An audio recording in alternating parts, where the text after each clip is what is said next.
No, sir. Yes, sir. No, ma'am. If my mom needed anything with my stepdad, I was there to do what I had to do as their son because I knew that's what God required of me. And to this day, I've got pretty fair health about it. Amen? And so it's because you honor your mother and your father. You don't talk back. You do what they say. You might not like it, but you do what they say because your days will be long. If not, they might be shortened. Amen? Thou shalt not kill. That means go out here and willfully, brutally murder somebody. It's wrong. And you can't do that. Thou shalt not commit adultery. You know what that's self-explanatory. That's things that you don't do outside of marriage. Amen? You just don't do it. God said don't do it. Thou shalt not steal. You mean if I take a pen from work and it doesn't belong to me and I just happen to keep it, that's stealing? Yes, it is. Did you buy it? Then it's stealing. Somebody, you're at a grocery store, somebody gives you too much money back. You stick, oh, that was their mistake, they should have given it to you. And you stick it in your pocket, you just stole money. It's that simple. Thou shalt not steal. My mother always, God bless her, I love her, and she's with the Lord. She was notorious about that. If somebody gave her something back, she'd count it back. You gave me a penny too much. A penny now. Mom, it's a penny. It doesn't belong to me. And my mom would give it back. She sure would.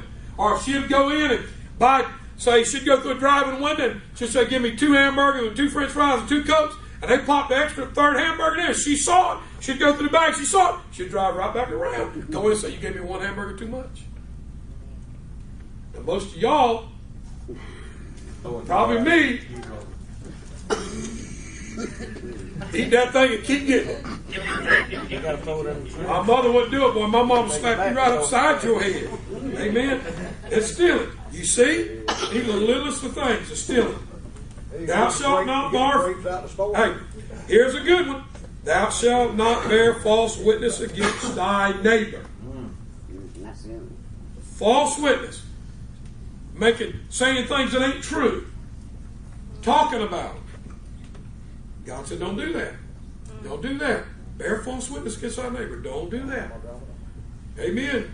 People have asked me, why do you leave church so fast? Because I ain't getting to no talk. I just ain't going to do it. I ain't getting to no talk, man. And people's noticed that. Man, preacher, you don't stay around. Mm-hmm. No, sir, because you're not pulling me in nothing. And if you, I don't want nobody to say, well, the preacher said this.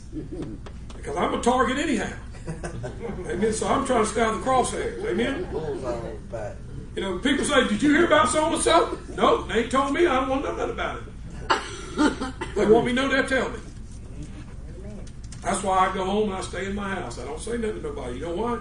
Because I'm not going to say nothing against somebody. I just ain't going to do that. Listen, it's hard enough to keep me straight. Amen. When I look in that mirror and I look at that guy, I say, boy, you need to work. Yeah.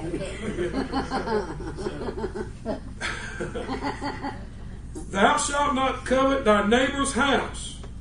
Thou shalt not covet thy neighbor's wife, nor his manservant, his maidservant, his oxen, his ass, nor anything that is thy neighbor's. In other words, if he's got it, you're not supposed to, go lusting after it, so to speak. Coveting. Man, I got to have what he's got. The Jones trying to keep up with the Jones.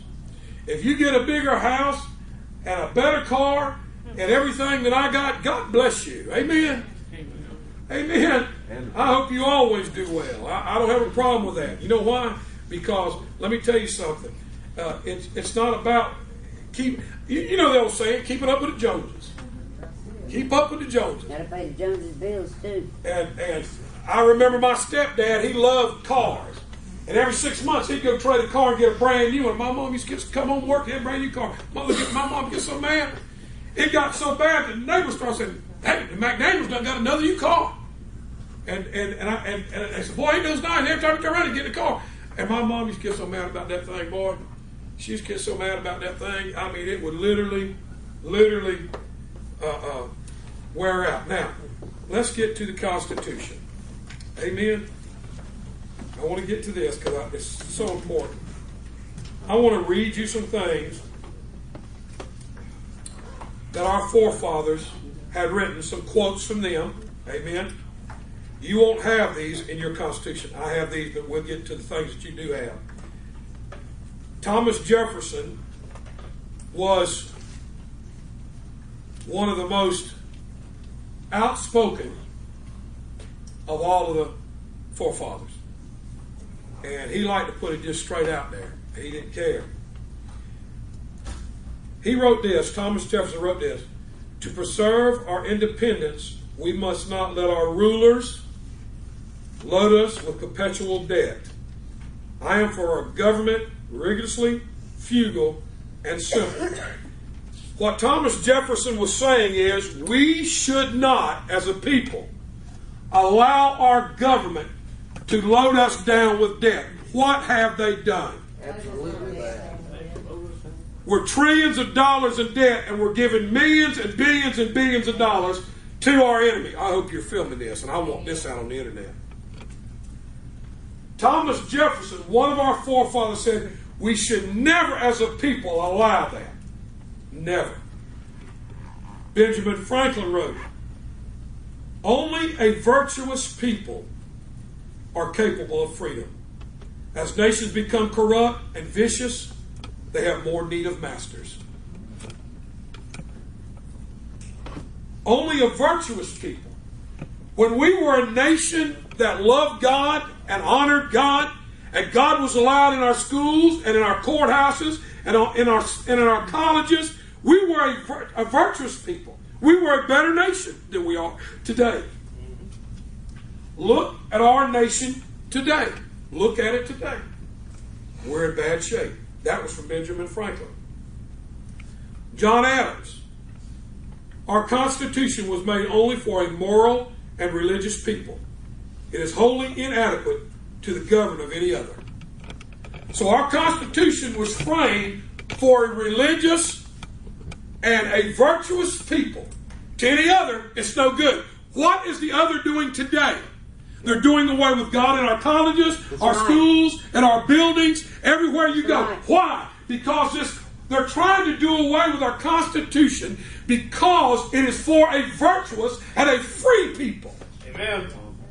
Amen? Thomas Jefferson.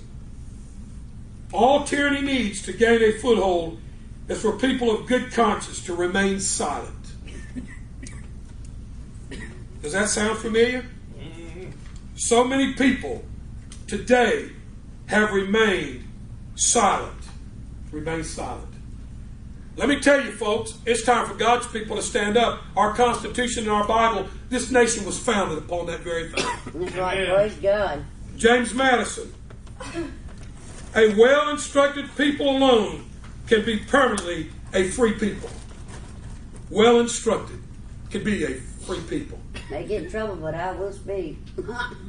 Amen. George Washington. A primary objective should be the education of our youth in the science of government. In a republic, and species of knowledge can be equally important. And what duty more pressing than communicating it to those who are to be the future guardians of liberty and of our country? Our first president said that.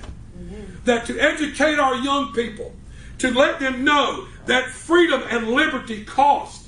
But if you understand government and you understand the science of it, and what God has put in place in this country alone, we can stay a free people. I'll stay a free people. But we are beginning to let tyranny get a foothold, and we're in trouble. Amen.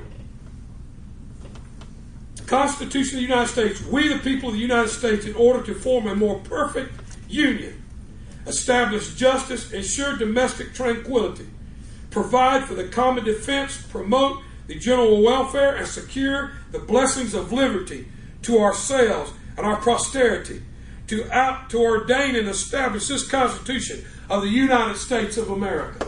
Thank God. Amen. But our forefathers had some sense about them. Now, we're going to get to the amendments right quickly.